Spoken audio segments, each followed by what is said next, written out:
Don't they want to go outside? I think they don't want because they don't know. scared. A lot of people, a lot of cars, a lot of fresh air. Yes. Well, ignorance is bliss, we say. What they don't know won't hurt them, we also say.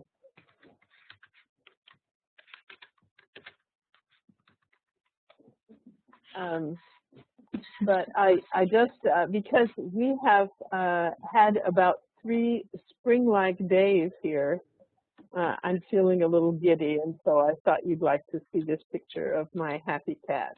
He's very happy. Now, when he comes in, Professor Marston, is he going to bring all that dirt with him? You betcha. Uh-huh. And I try very hard to catch him as soon as he comes in so that he can be groomed. Mm-hmm. And he has he gets a sponge bath from me, and that is what the French call a toilette de chat, which is literally a cat bath. So that makes him feel very important when I speak French to him and tell him he's having a cat bath. So that's my little personal note from the day. And so now I'm ready for passing the buck. Okay, passing the buck. Let's see, could all of you open the tab at the top of the page that says the buck stops here? The buck stops here. Okay, so your first task when you look at this is to tell me what the theme is of all these idioms. What do they have in common?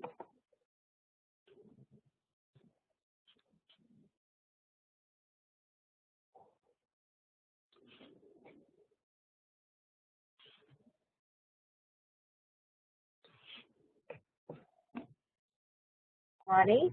Money. Yes, exactly right. So that's what we're going to explore here for a minute before we go on to our real lesson. And so let's see. I'm going to need you to write in the chat. I'm going to need you to write in the chat the ones that I assign you, because I will not remember, and you can benefit from the practice. So, Daria, would you please do the buck stops here and the bottom line? Those two. And Katya, would you do chicken feed and a dime a dozen? And Lisa, will you do Dutch treat and in the red? And Nastya, will you do on the house and greenback? And Saleh, will you please do 2 bits and the other 2, my 2 cents? So first, write those in the chat so we will have an idea about that. I don't know if you have a lot of expressions in Russian about your money or not. But we seem to have a lot, and this is only a small sample, as Carly has written in the chat. Money, moolah, greenbacks, paper, cream, bills, and so many more. So see what you can find and look up, and we will look at them together in just a minute. In the meantime, I wonder if, Carly, can you explain bread and butter? And how that relates to money? The only way I've heard this used is saying so-and-so is my bread and butter. Yeah, and what does that mean? Well, I suppose it means you're everything that you need. At least that's what I would think. He's my bread and butter. And so that actually reminds me of another expression that's not on this list that I'm going to ask you about too, because it goes with it, and that is sugar daddy. Sugar daddy. Uh-huh. Yeah. Sugar mama, sugar daddy. Yeah. Sugar mama. Uh-huh. And so, Cardi, what's a sugar daddy? A sugar daddy is someone that's usually quite a bit older than the woman, the girl, and pays for everything. If you have a sugar daddy, it means you have an older man that's interested in you, who buys you things, pays your bills. Besides sugar daddy or sugar mama, what is a woman, an older woman, interested in a younger man called? Do you guys know that one?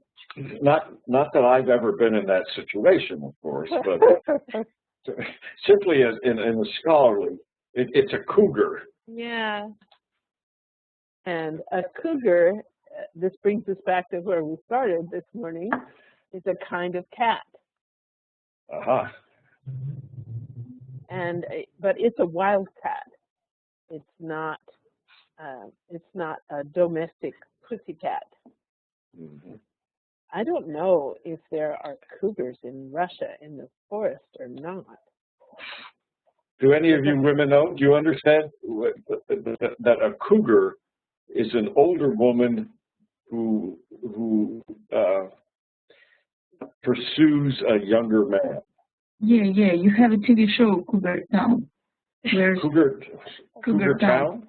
When the main character is Courtney Cox, and she is about 40 or something about that, and she is very interested in younger men. Uh-huh. Yes, so I know what is a cougar. Interesting. What would we do without TV? It could be useful. Yes, it's just amazing to me because my language learning experience was so primitive compared to that. You know, I was glad to find a book that I could start learning a second language. Mm-hmm.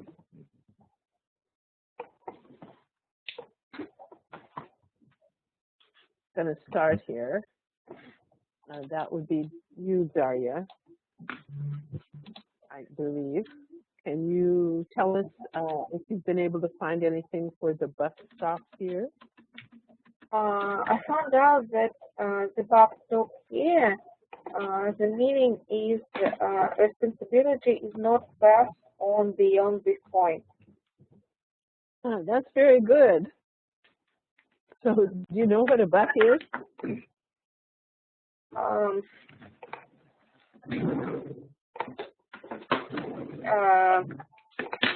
don't know how to say it in English. It's from... Okay, you have to figure out how to say it in English. That's a challenge, because if you say it in Russian, there's no communication with me. Well, we have the same word in Russian, $1 bucks. $2 бакса.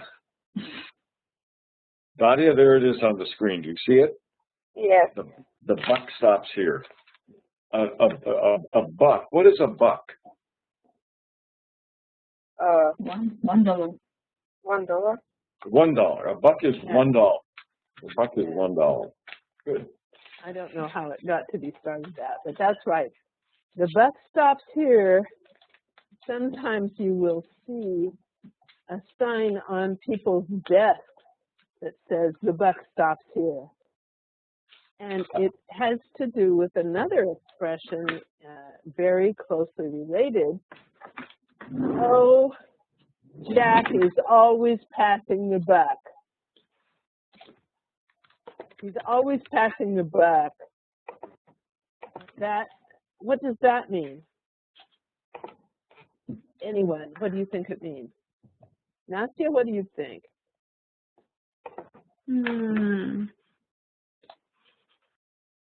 The buck stops here. If the buck stops here means I accept responsibility and I won't send you off to anyone else, then somebody who is always passing the buck. You don't want to make a decision, to take a responsibility for this decision. Yes. Yeah. And so it's this kind of thing that people talk about. I don't know if you can see me. And, oh, it's not me. I'm not responsible. Ask him or ask her. So,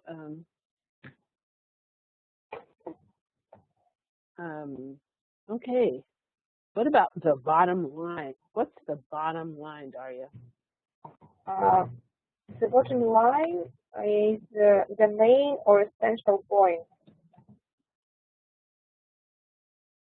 Yes. Yes.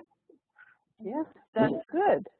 And so if we look at this literally, this is a term from a ledger or a spreadsheet. So it's really an accounting term in which the bottom line is said to be the total. If you're looking at a budget or any other information on a spreadsheet, the total is always at the bottom, and that's the bottom line. You can talk about this all you want, but the bottom line is, or the main point is, we're flat broke. Ooh, that's another expression. We could have a much longer list than this. I also wrote broke as a joke on there. I don't know. Oh, yeah. Broke as a joke. Oh, yeah. We could probably do a whole day on expressions about not having enough money. Yeah. Okay, so let's look at chicken feed, Katya. Chicken feed is a small amount of anything, especially of money. Yes, that's exactly right. It doesn't amount to much, we might say. It's you can't. Humans couldn't survive on what a chicken eats. It's a small amount. At least that's my impression of it. Mm-hmm. And so, a dime a dozen. What's a dime? Dime is something very cheap. Okay, I'm counting on you, Professor Nero, to produce a dime. I've got one. Just a moment. I knew you would. I'm not sure I would have it. It's okay, here we go. Here's a dime. Yes. Right there. Stop right there. It's a very small coin. And as Carly's indicated, it's 10 cents, a dime. And a dollar is 100 cents. And so if you looked at it linguistically, a dime is 10%. Okay.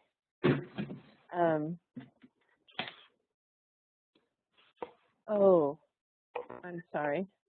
You can't see things if my camera is off. I don't know what happened there. There we go. It makes it harder to pass the buck if you can't see the gesture. So I'll just see if I can get on the screen here. Get both hands going in the same direction. Okay, so a dime a dozen. After my long wandering around there, can you tell us what that whole expression means? It means something very cheap and easy to get. Yeah, easy to get, readily available. And it means, okay, so we talked about what a dime is. What's a dozen? Does anybody know? No. Dozen. We have that. There is a Russian word that's very close to that. Дюжина. Hmm? Дюжина. 12. 12. Dime a dozen. Girls like her are a dime a dozen. Cougars are a dime a dozen.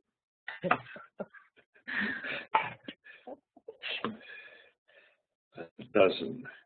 We in the United States we buy eggs by the dozen. We buy eggs by the dozen. Oh, and you don't in Russia? How many eggs do you get when you buy a seed? How many eggs do you get in Russia, Katya? 10. 10. You buy 10 eggs. Ah, boy, people would really throw a fit if we only got 10 eggs when we were expecting a dozen. Right. The container comes with 12 eggs. Now, we also have this expression, ladies, in English called a baker's dozen. A baker's dozen. Does anyone know what a baker's dozen is? A dozen is 12. What's a baker's dozen? I'll tell you. A baker's dozen is 13. And I think it refers to a common practice. If you go to a bakery and you say, oh, I'll have a dozen chocolate cookies.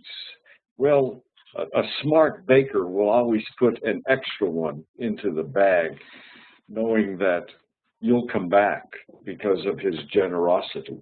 But the price for a dozen includes that 13th one. So a baker's dozen. A baker's dozen. So things that are a dime a dozen are cheap. Good for you, Katya. Cheap and common. Okay, now, who has Dutch treat? I have Dutch treat. Okay, Lisa, tell us about it. The Dutch treat, for example, when you go in restaurant and when everyone pays for oneself, I think it's Dutch treat. Yes, everybody pays for themselves. That's right.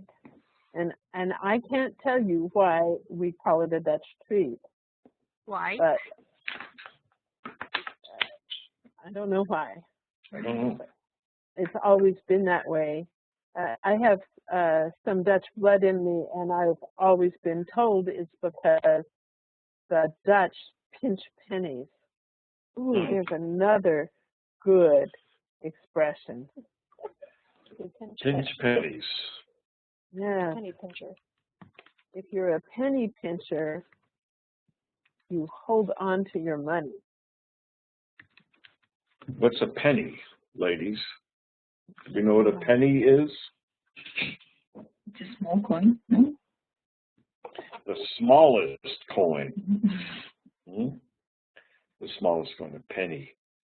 Lincoln is on the penny. Roosevelt is on the dime. And I think one of the reasons why we like to talk about money is it's very confusing when you travel to another country where the coinage and the money is different. Another day, we will talk something about the numbers. Something I used to love to do in the era before the euro was to go with all of my French change, loose coin, and have my students reach in and take into a bag and take out a handful of coins, and then they had to count them. Mm-hmm. It was a good exercise because it's either that or quite often tourists will just hold out a bunch of change coins when they are trying to buy something in a store, and they have to trust that the merchant or the clerk is not going to steal from them. So Carly has a good point. We do talk about to go Dutch, but I grew up hearing both of those things, Dutch treat and to go Dutch. Okay. What about in the red? In the red, for example, when some company has the debt, people from this company can say our company is in the red. Isn't. You don't want to say our company is in the red because what's wrong with that? It means your bottom line is wrong. It means you don't have any money. You're in the red or in the hole. So that's an important distinction to make. It's not as though companies have money to burn. So what does that mean, money to burn? Who's doing that one?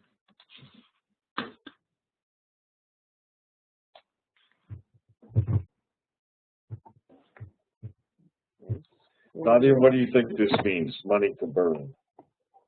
When everyone has a lot of money. Mm-hmm. That's good. And people don't usually burn money because then you've got it left. Carly, you have money to burn? Yeah, I wrote that in the chat, and I thought, oh, that was a good example. Yeah, those are examples. I don't know anybody that's got it to burn. That's why I wrote he has money to burn. Not I have to check that one real quick. Mm-hmm. Okay, I have lost track, and I said I wasn't going to do that. But let's see. So let me look back and see who is going to. I think Nastya is up next. Nastya? Yes, on the house. It means when you are at restaurant, for example, and the restaurant pays for you for some eat or drinks, for example. Mm-hmm. Mm-hmm. And so why would they do that? Why? Yeah. If I suppose that if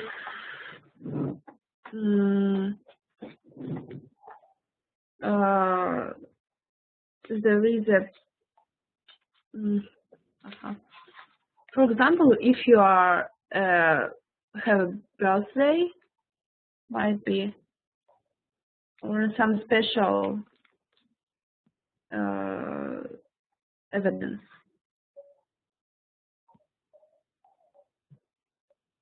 Okay. Well, let's see. I went recently to a small cafe near where I live, and my meal was on the house because they made a mistake in preparing it, and I accepted it anyway. And when it came time to pay, along with an apology, they didn't charge me for that meal. Uh-huh. So it was on the house. It's on the house. Also, I suppose if you're well known in a particular area and you come into a restaurant, I don't know if they do this with some athletes or something, they say, oh, it's on the house. They're happy that you've chosen to. And a lot of times, if policemen go to a cafe for their traditional coffee and donuts, it will be on the house. And they won't have to pay for their coffee and donuts because it's understood that if the police come into your cafe, that they are also keeping an eye on what's going on in your cafe, and it discourages any people thinking of crime. This expression "on the house" does not mean on the house like on top of the house. It means in this with that preposition "on the house." It could mean on the house, like where's the cat? The cat is on the house on top. But when you're talking about money or goods and services, you can often use a variation of this expression. If I invite Professor Marston to go to a restaurant, and I say, let's go to a restaurant, and it'll be Dutch treat. And when the check comes, she might say, oh, this one is on me. This one is on me, which means I will pay for it. So maybe if the meal will be on me. Is this on you or on me? On me, on the house.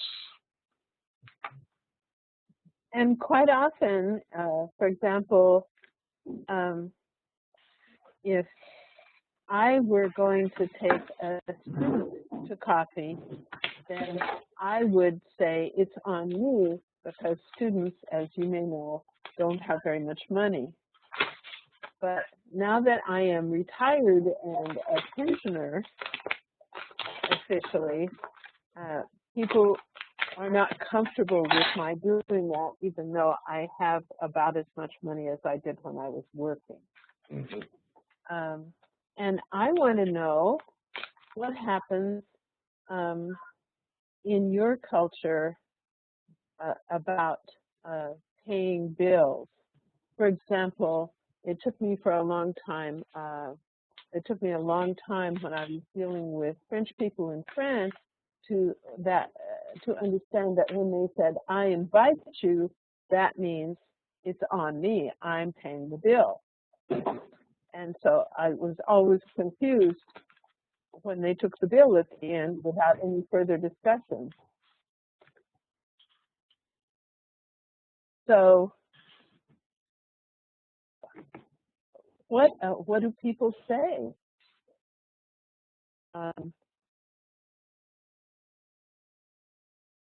Have that that way of doing things. We don't have a certain expression, but it depends on context. If it's a date, then man always pays. Mm-hmm. If it's not, everybody, it's Dutch treat. Mm-hmm. So, well, let's see, this may be, a professor might not ever take a student to coffee. I guess we can, but we don't. Yeah. I don't remember such situation. Maybe it's on trip, or maybe when we go to some conference or somewhere, we can go to the cafe. But in ordinary life, I don't think we can. Okay. Well, we quite often do what Carly has put in the chat. It's on me this time. You can get it next time. that's something that we may often do. Especially when the other person hesitates. If you say, this round of drinks is on me, or coffee's on me, and they say, oh, no, no, no. And you say, you can get it next time. Don't worry about it. It's on me. My treat. Yeah. Mm-hmm. Okay, so what, Nasia, did you do greenback? Greenback is just a banknote. Mm-hmm. It's money, banknote. Mm-hmm. And why are they called greenbacks?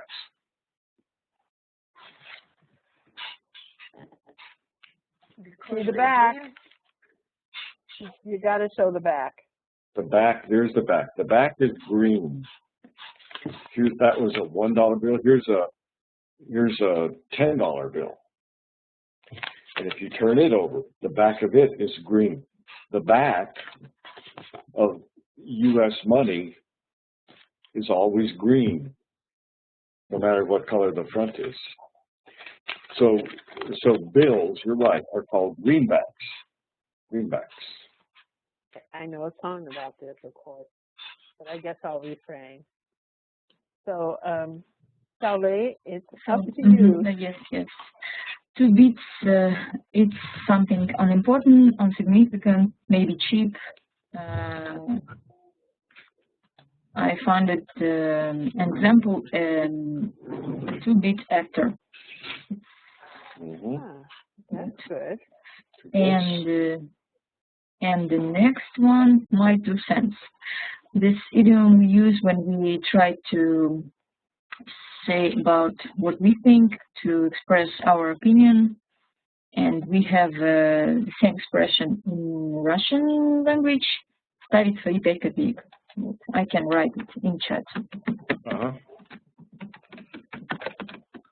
It means that you will say your opinion, but you think it's not so important, and maybe this post express the significance of your opinion somehow. Let's see. Did you send your? Did you put your ставить свои 5 копеек? Uh-huh. 2 bits, but 2 bits is also a coin. 2 bits is one of 25 cents. Yes. 25 cents. 25 cents. And it, when I was growing up, there was a little jingle that people would say, and it was a haircut and a shave, 6 bits. And so haircut a haircut and a shave, 6 bits. That would be how much it was costing. How much the barber would charge. I don't know how long ago that was. Did you ever get a shave and a haircut, 6 bits? Yes. Yes. And so you'd hear that little jingle. Da, da, da, da, da, da, da. Shave and a haircut, 6 bits. So I wrote it backwards. 75 cents. It's now many, many times that. Yes. Yes, I certainly. Did you ever get a haircut for 6 bits, Joe? Oh, heavens, no. Maybe when I was a child, but even then, I don't remember what a haircut cost. I don't think in my memory it ever cost this much, but anyway, that's how it goes. Shave and a haircut. 6 bits. Okay, so there's also my 2 cents has one more meaning. Mm-hmm. And that would be, here's my opinion. So, and Carly wrote in the chat, can I put in my 2 cents? That means, can I add my opinion? They don't really want to pay 2 cents. Mm-hmm.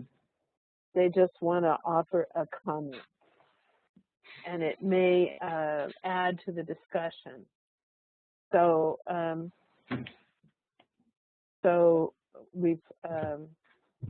we talk about deep pockets for just a minute?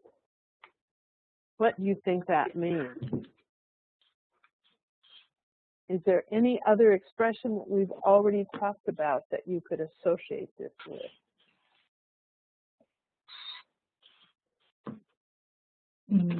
There is one. Maybe natural notice. Money to burn. That your pocket is so deep that you can spend a lot of money. That's very good. That, you're rolling in the dough. Ooh, I love that expression too, Carly. And then if you don't have money to burn, then and you're in the red, you have to tighten your belt. And why would you tighten your belt?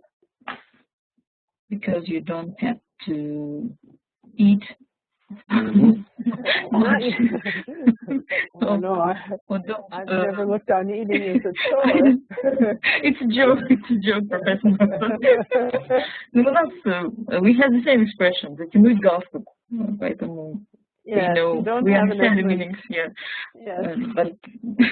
But don't exactly. Okay, for my money, what might that mean?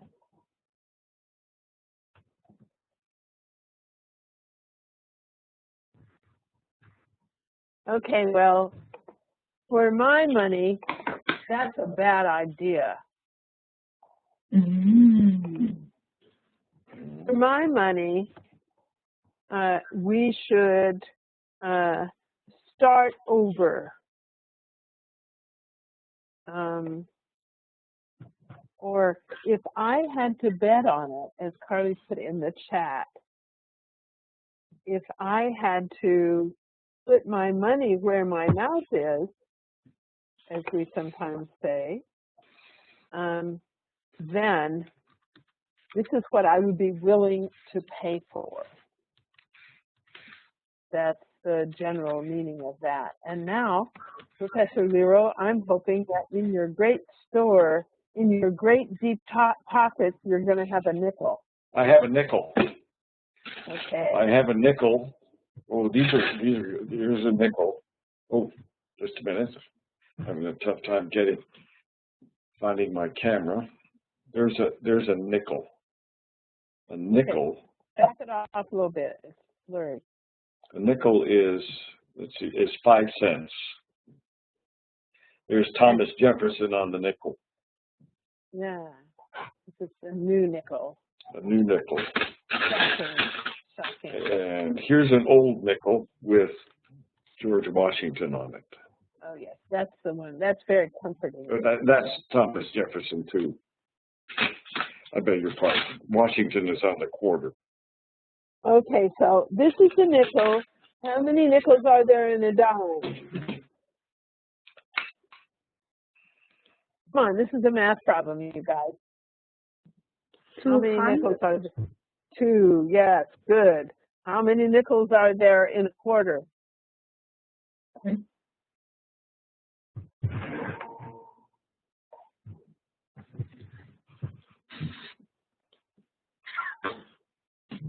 In a quarter, there are 5 nickels. 5 nickels.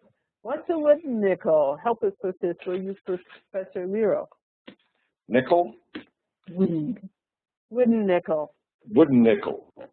Now look, I want to show you this. This is a dime, and this is a nickel, and the dime is much smaller than the nickel. The nickel is bigger, and sometimes people will play with children, 2- and 3-year-old children. They say, well, which one do you want? And the kid will take the bigger one because it's bigger.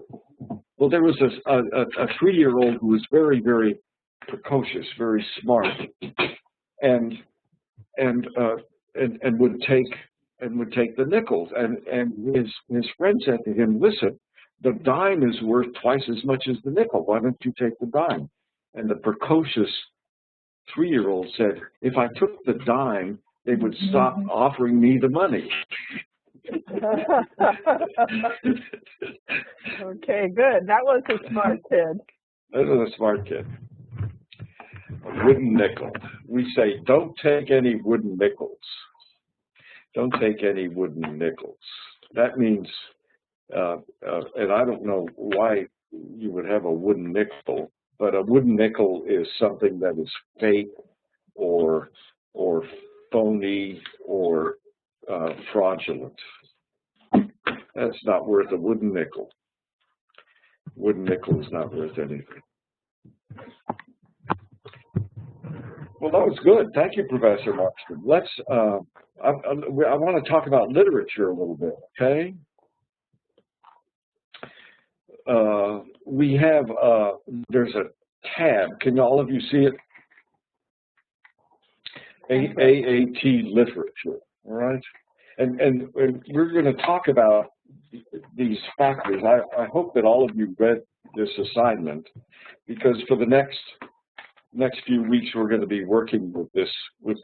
I call it a template. It's like a model, and it has to do with how we might look at a work of literature. And we had these 3 or 4, these several factors that we're considering. And I would like for you all to talk about them now. Daria, I would like you to talk about form and verisimilitude.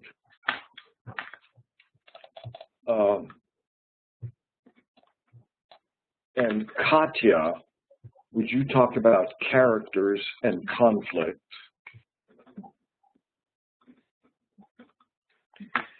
Lisa, point of view and setting.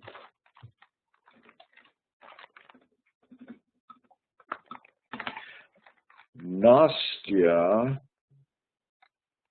language. Actually, language and tone go together nicely. So Nastya, how about if you talk about language and tone? And Saleh, you talk about time and duration. And when I say talk about, I want you to give us, tell us in your own words what these things mean, and then we'll see if we can put them to use. Okay. What does form mean, Daria? If we talk about form. Form means the structure of a text, how it can be divided, maybe thematically divided. Mm-hmm. Like, give me an example.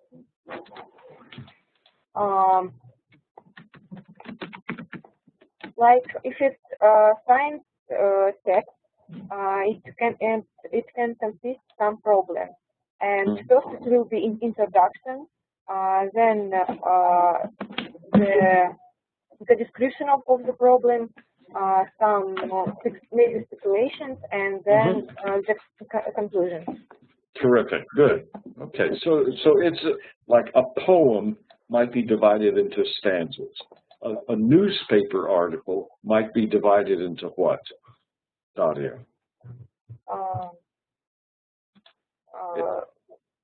The heading, also introduction, and the main. Yeah, the paragraphs or something like that. Yeah, good. Okay, good for you. All right, very nice. Does anyone have a comment on that? No. So Daria, this is a big word, verisimilitude. What does that mean? Verisimilitude means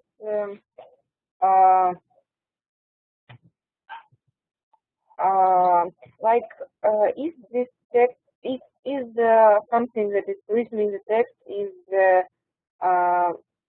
is real, or I don't know how to explain. It sounds I think you had you captured the essence of it. Is it real? Could it happen in real life? Is it something that might happen to you? Okay. Good. All right. Katya, what is characters? When we talk about looking at the characters in a piece of literature, what do we mean? Character is a person of the story. Mm-hmm. The person's in the story, right? And more than that, what?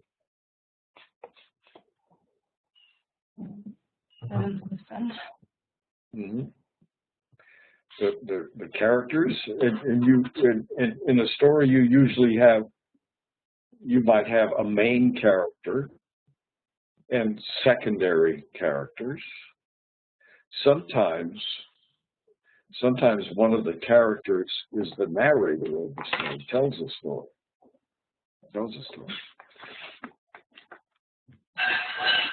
Okay, Katya, when we talk about conflict, what does that mean? Conflict is some contradiction, maybe disagreement.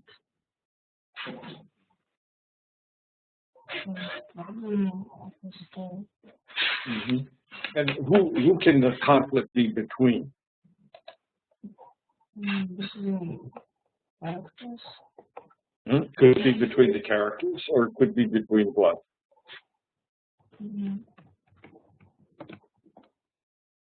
Between point and view.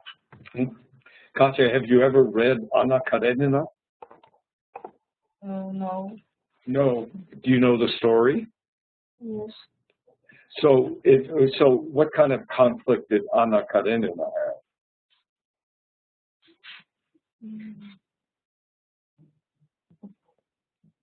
No. How to explain? Well, she had a conflict with society, and she had an internal conflict. She had a conflict with herself. She had an internal conflict. So conflict could be external, could be internal. An internal conflict. Okay. When we come back to the two pieces we're going to look at, we'll talk about this again. Lisa, how about point of view? What does that mean? Point of view depends on who tells the story. Mm-hmm. It can be a main character. It can be a minor character. It can be someone who is not a part of this story. Mm-hmm. Mm-hmm. And it impacts on our understanding of this story. Mm-hmm. Good. That's very good. That's a good summary. The point of view. And sometimes we have a point. If one of the characters tells a story, well, you see the story only from one character's point of view. I can, he says, she says. But there are two sides to it. We have this expression. Well, there are two sides to every story. Good. Lisa, how about setting? What are we talking about here? Settings, it is where and when the story happens.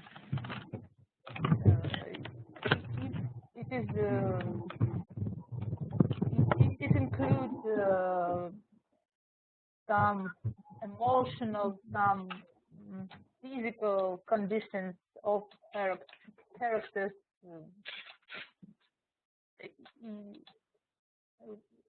Where it includes where action takes the place. Mm-hmm. That's all. Okay, that's very good. Okay, Nastya, good morning. Language. Language and tone. So, what when we talk about the language of a piece of work, of a work of literature? What do we mean? We analyze how the author wrote this, which impressions were used, for example, metaphors or something like that. Mm-hmm. Moreover, we analyze images, symbols, dialogues, and syntaxes. Mm-hmm. Mm-hmm. Language. So, when we began today's lesson, we were talking about all of these idiomatic expressions that have to do with money. If you read,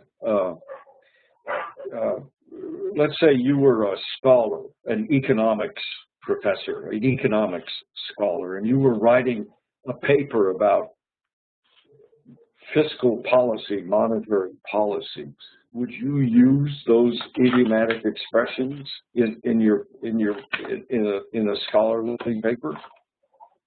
I think that some of that can be used. Some of them, yes. Some of it. Well, maybe just to illustrate a point, because those are very informal, very colloquial, and they're not appropriate for an economist. If the Russian Minister of Finance got up and started talking about my 5 kopecks or greenbacks, we need to invest in more greenbacks. They say, well, why don't you? That doesn't sound like a minister, like a finance minister. That sounds like a couple of kids talking. Good. And tone. What about tone? Tone. If we say about tone, we should answer some questions, such as is the text realistic or fantasy? If there is a dominant emotion in the text, mm-hmm. Which feelings, which emotions it's mm-hmm. That's good. That's good. This is we're talking about. Here we're talking about, well, language and tone. Professor Marston used the word register.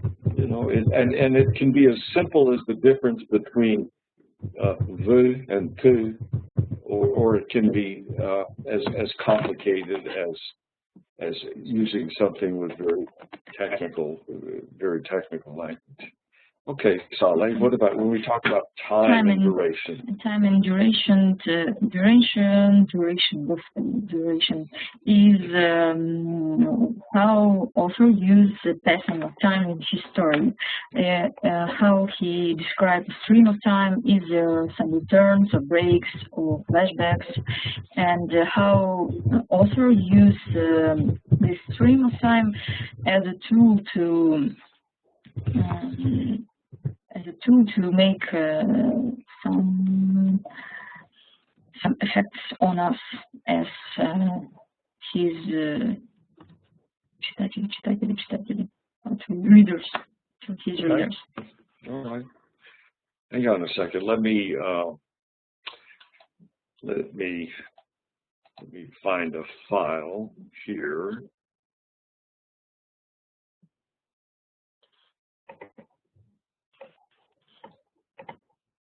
Okay. Do all of you see the whiteboard? Mm-hmm. I put this cover here. So let's talk about Senior Did, the 3 bears. Has everyone read this story?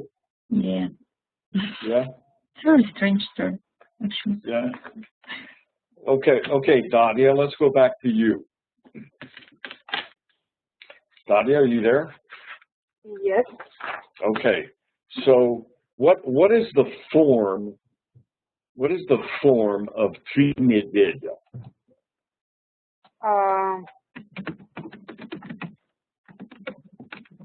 In the beginning, little girl came to their house. Then she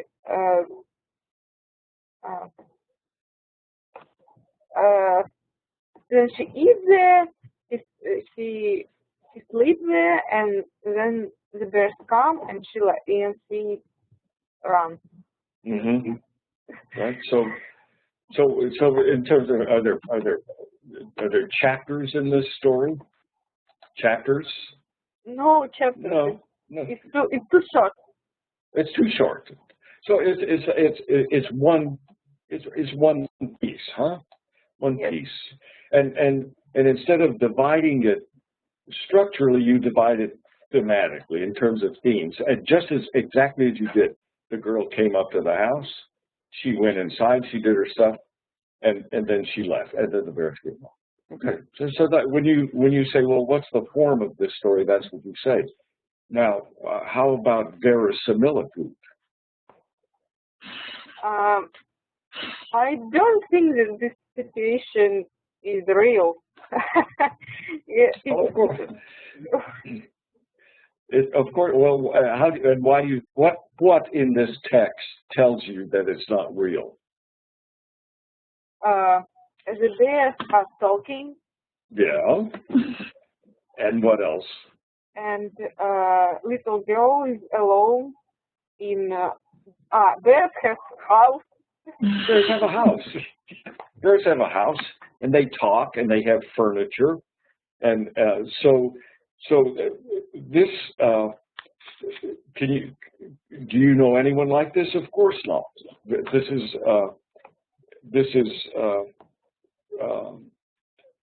is a children's story. It's a complete fantasy. Good. All right, Katya. Here we go. Characters. So, who are the characters in this story? It is Father Bear, Mikhail Ivanovich, Mother Bear, Nastasia Petrovna, and their son, Vishutka, and girl.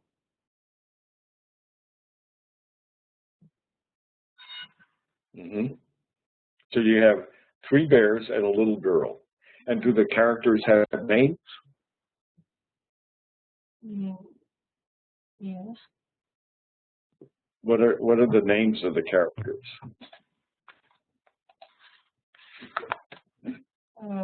Mikhail Ivanovich, Nastasia Petrovna, Vishutka. Does the girl have a name? No. No. Do the bears have names? Yes.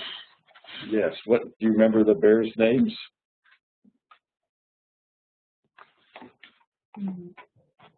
Mikhail Ivanovich, Nastasia Petrovna, Mm-hmm. What is the baby bear's name? The little bear's name? This guy's. What's his name? Vishutka.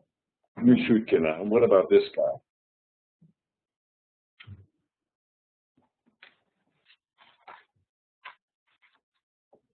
What about the mama bear? What's her name?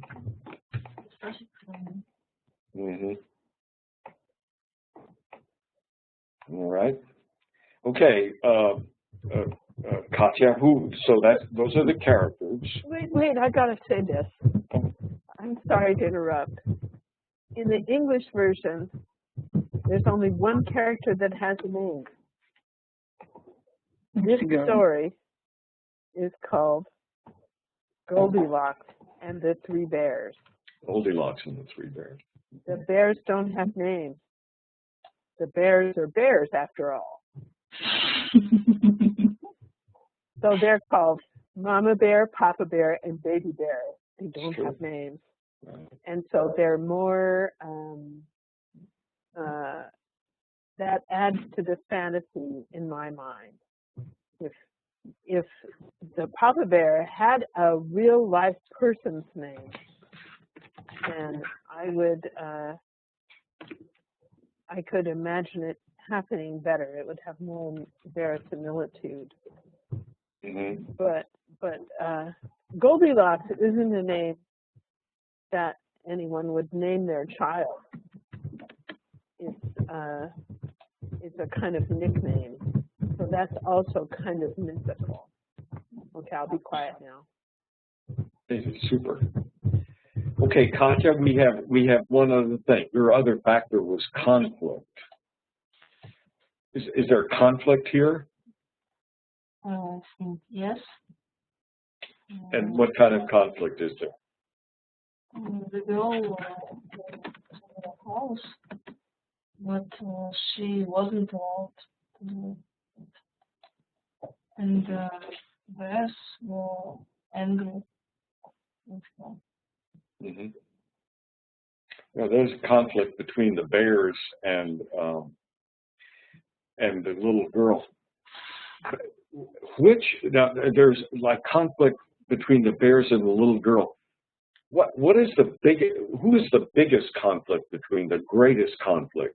The greatest conflict is between the little girl and who, and which bear? Baby bear.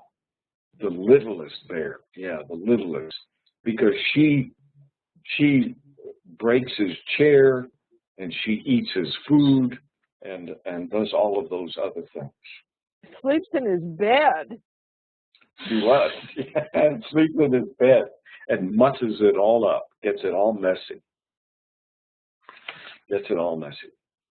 Now, Lisa. So Lisa, now let's talk about the point of view. Tell us who tells the story in this? What's the point of view of this story? Some narrator tells the story. Right, some narrator tells the story. Good. Not main character tell. I don't know about point of view. The story is so. The narrator speaks the story so quiet and. Mm-hmm. I don't feel some emotion of narrator. Mm-hmm. It's simply dialogue, or it's simply a narration.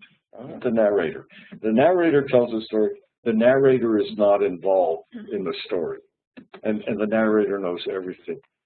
Could you, Lisa? Would it be possible for you to tell this story from the little girl's point of view?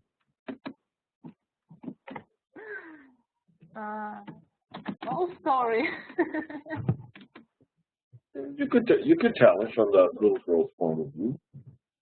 How about from the bear's point of view? Would that be possible? Yes.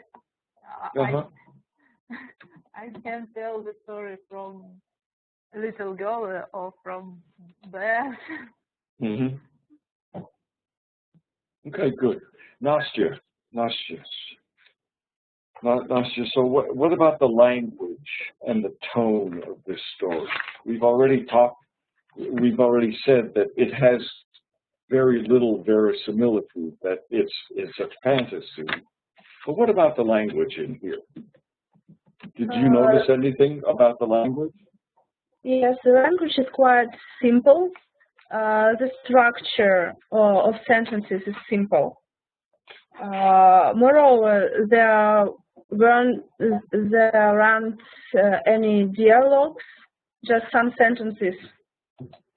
Mm-hmm. And as a symbol, I can see that the girl did all her actions 3 times. And 3, it is quite magic number in Russian fairy tales. Mm-hmm. And I see it as a symbol. Mm-hmm. let me point something out to you. Tell me about this language. Vdomike, Stunchik, Podushechka, Mishutkina. What kind of language is that?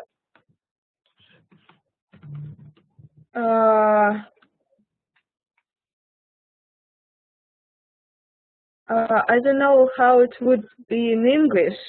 Okay, in English the word is... It's used diminutival suffix. In English we call those diminutives. Diminutives. Huh? Diminutives. And who uses diminutives? What kind of do you use diminutives? We use it in current speech in obvious. Mm-hmm. Use them with children, huh? Yeah. But mostly with the children. Yes. Mostly with children. Good. Very good. Okay, so what's the time and duration? Yeah. We see very consistent story. We don't know the private story, what did girl do to get into their house, and we don't know the consequences, the final story, what happened with girl. But we see many repetitions. I don't know how to say it correctly. We see how she constantly repeat each action. She don't. For example, when she choose the chair, she began from the biggest one to the smallest one, and then when she choose the bed, she started from over and over again when she want to choose a plate or bed. And I think the reason of it is the target audience of this story. It's the story for children, and that's why we see the constant repeats, and that's how we can teach children how to act, maybe right, or to choose something. I don't know. The sense of the story is very mysterious for me. It's only a guess, my guess. Okay, very, very good. Let's look at the second piece of literature, and I'm putting up on the screen the poem by Akhmatova, We Don't Know How to Say Goodbye. We don't know how to say goodbye. And there's an English version and the Russian version. Now, before we start, this is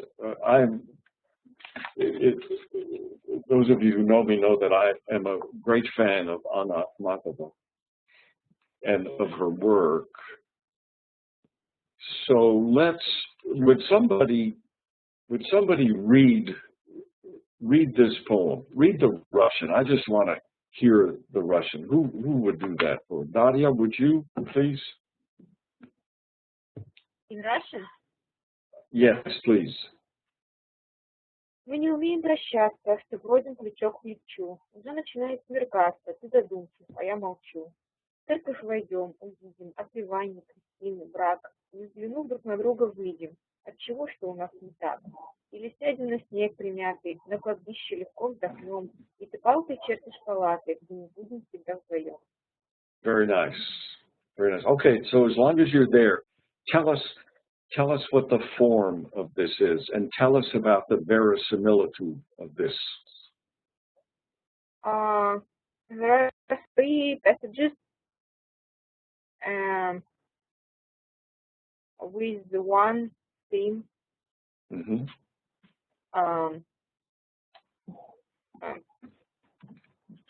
It's very hard to talk about poems because they have they don't have a structure as the usual text has. Mm-hmm. Well, but it's a poem, so it has 1, 2, three what stanzas? Three stanzas. Yes. Three stanzas, three divisions. That's the structure of this poem, and this is a form, and it has meter and rhyme, and it's a formal, it's a genre piece. It's a poem. Good. And what about the verisimilitude of this? It's a real situation. It can happen in real life. It can happen in real. Can you imagine it happening to you? No. No. Not with me, but with somebody else. Well, with somebody else. Okay. Well, that's good. Okay. Very good. This could be real. Okay, Katya. So, who are the characters in here? The characters are the narrator and so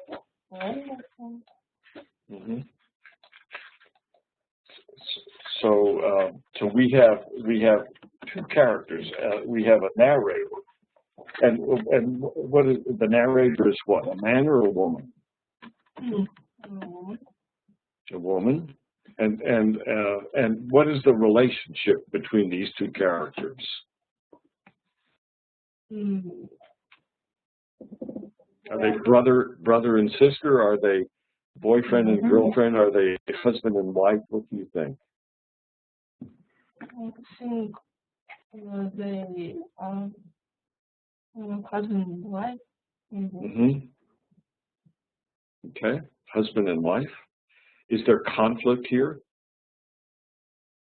Yes, but I can't explain.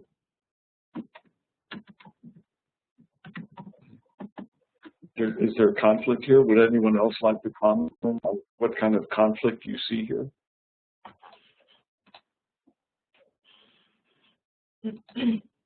I guess it's about breakup, and they want to break up, but they don't know how to make it right. They want to break up. I think you're right. There's conflict here between and kind of personal conflict. They're married, but they don't know. So okay, good. Lisa, what is the point of view of this story?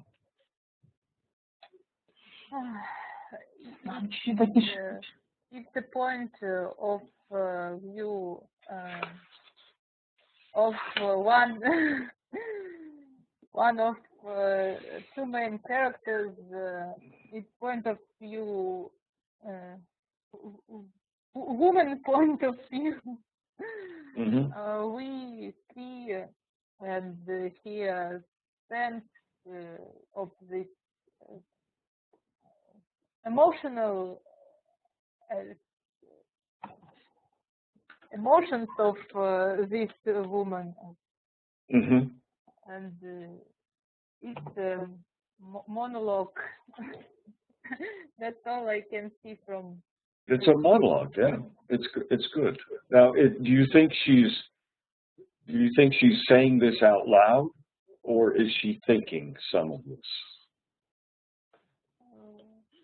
She thinks it's. She thinks it's very quiet. Okay. All right, Lisa. What is the setting here? Where is this taking place?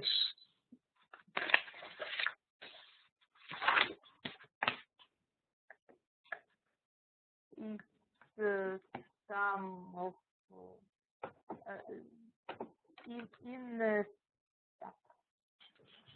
in the second part, the setting is church.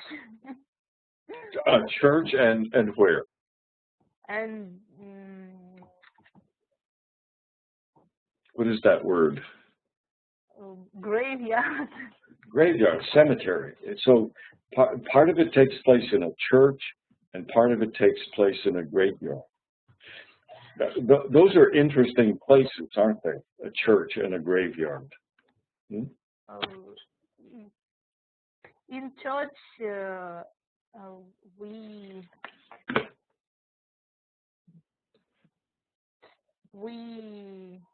I don't know how to say it in English. Нас крестят в церкви, когда мы маленькие. What the life starts in church maybe, or in the graveyard life and. Well, that's good. That's good actually. That's very good, because I think the choice of a church and a graveyard is intentional. It would be different. It would be very different if maybe this conversation were taking place in a restaurant. Oh yeah. Or at a bus stop. The effect would not be the same. It's a completely different story. The sense of a church and a graveyard gives a sense of gravitas, of importance. It makes this a very serious setting. The setting sets the tone for some of this. Nastya, what about the language here? What kind of language and tone do we have?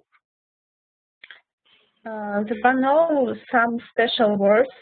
Everything is clear, and we understand everything with first time. All words are not archaic. They all use in our language right now. And it's hard to say something else about language. Okay, but this is straightforward, serious language. There's very little in here that's colloquial. Huh? Very little in here that's colloquial. This is serious stuff. There's no diminutives in here. No diminutives in here. Carly, you're right about the translation. I don't particularly like the translation. Okay, so Saleh, tell us about the time. When is this taking place? What time of day? What time of the year?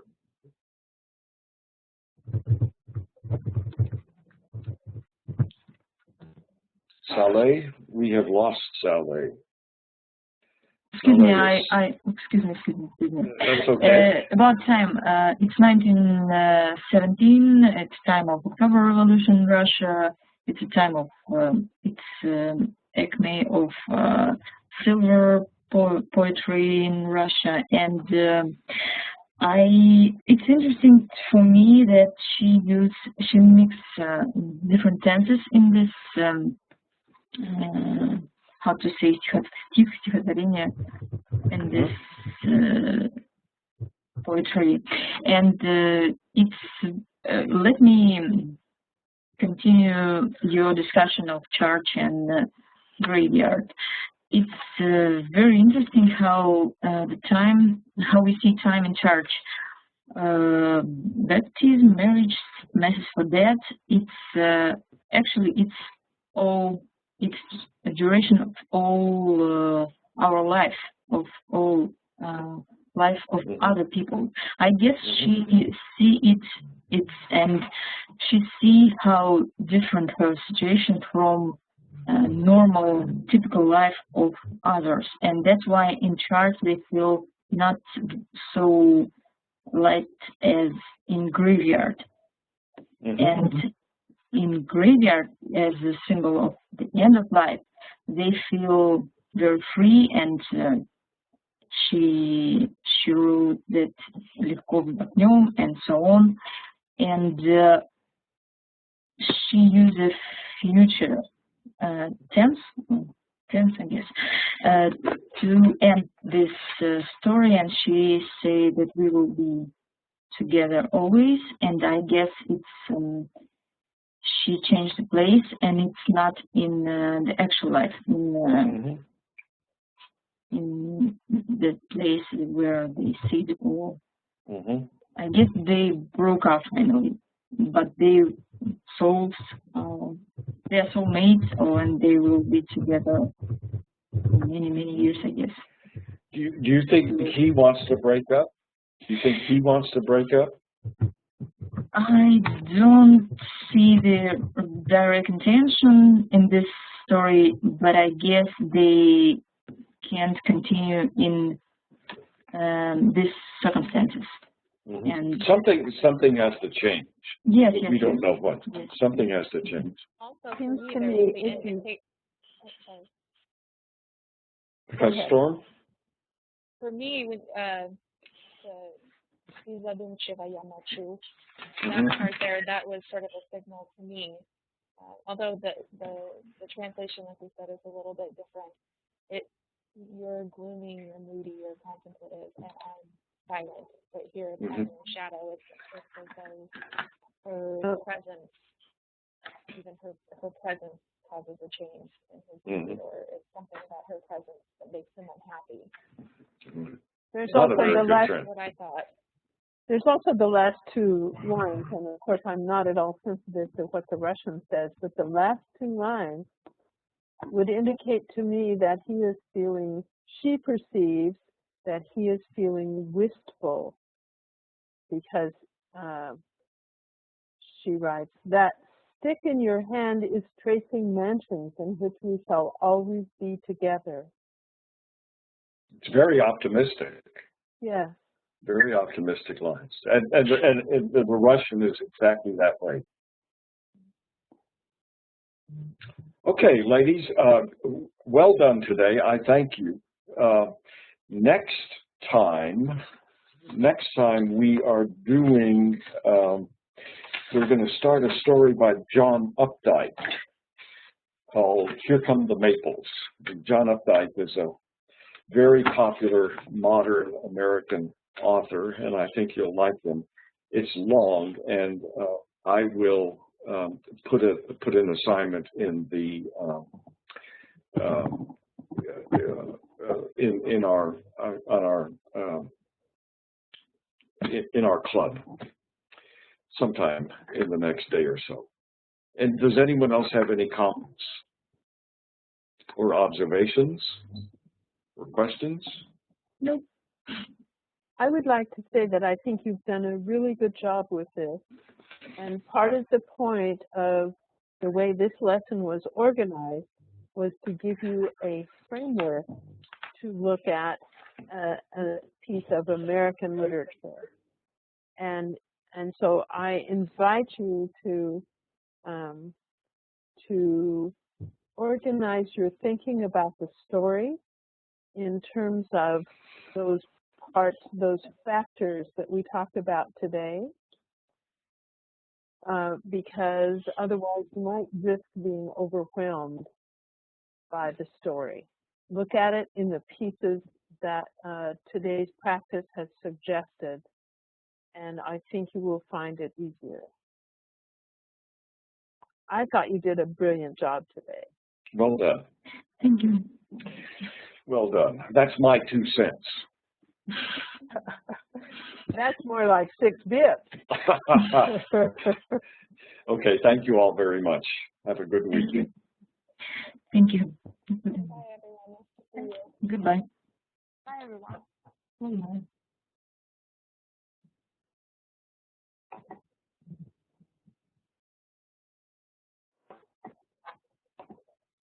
Carly, I'll see you in a little bit. Sounds good. See you soon.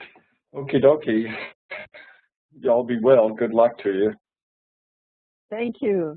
And I'll see you on Thursday. I'll see you on Thursday, okay? And on Thursday we're doing... The story of an hour. Oh, the story of an hour, my favorite. And okay. I have a recording of that, an audio recording which I made. Do you want me to send that to Kostya?